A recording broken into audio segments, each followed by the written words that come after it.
What do you want more than anything else in the world for your child?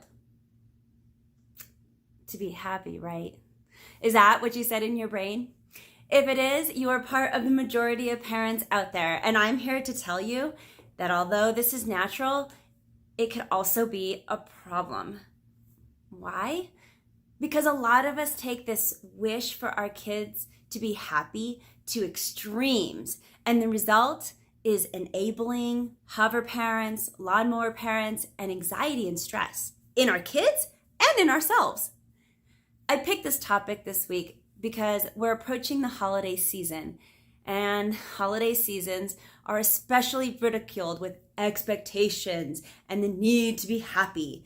So although it is natural to want happiness for your child, you need to step back and consider the consequences. Now let's break that down a little further so you know what I mean.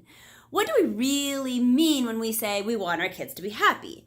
Well, for most of us, this actually means that you just don't want your kids to experience pain.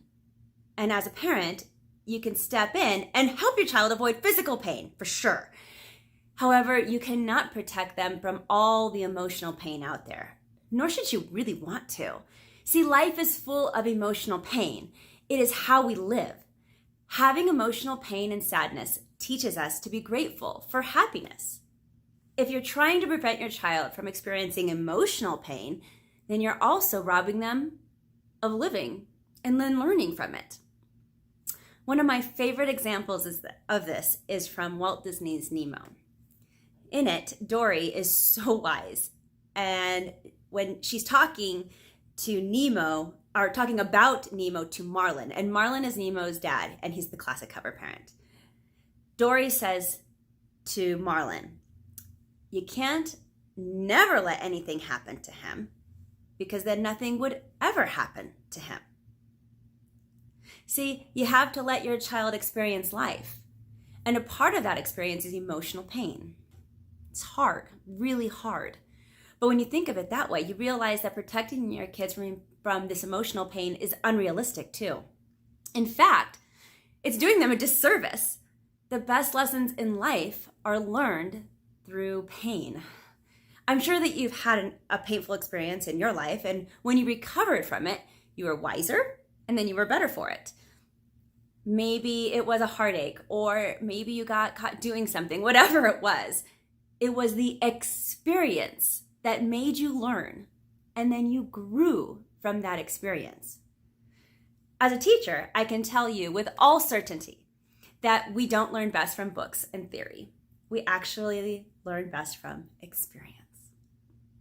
So, it is unrealistic to hope that for no pain to happen to your child, or to want to shelter them too much. See, I'm not saying that you let them do whatever they want. Yes, boundaries are important, but there is a balance between protecting them and then letting them live, letting them make their own choices.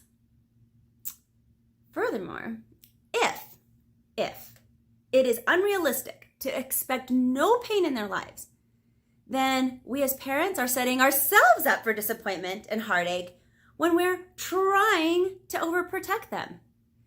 This is a parenting expectation that you just can't win. You can't win this battle. So let go of this unrealistic expectation and allow yourself to let your kids have some kind of emotional pain.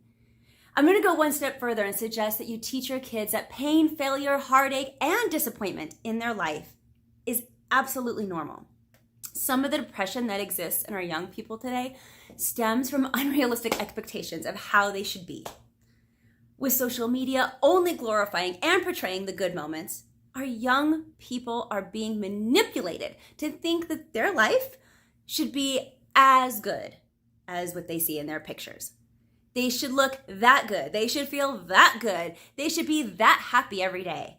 And if you have signed up for my newsletter, The Big Impact, you got my email about this. Because life isn't that great. Social media influence is stupid and completely fake.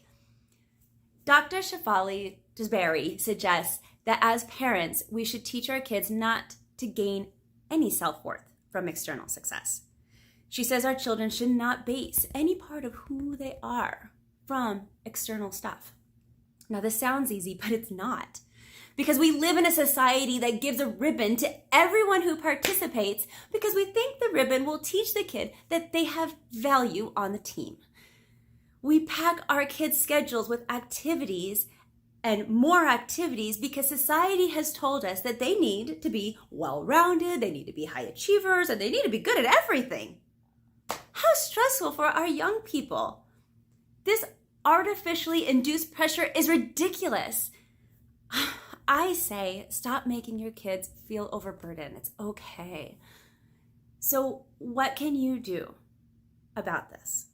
These are my impactful parent tips for this week. The first one is start by sitting down with your kids and asking them, how do you really feel about blank? The football that they go to, the flute lessons they take, whatever the activities are. Did they pick those activities or did you pick those activities for them?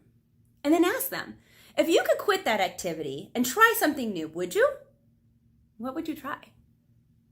Listen to your kids. Because sometimes we project our likes and desires onto our children. I know I do it sometimes, which is a whole different topic for another day, but be aware of that question. Is my kid doing this because they want to do it or because they feel like it is expected of them? Am I creating this emotional pain or anxiety for my child? The second tip I have is when they are having emotional pain, here are some do's and don'ts. Don't ask what happened right away, not yet.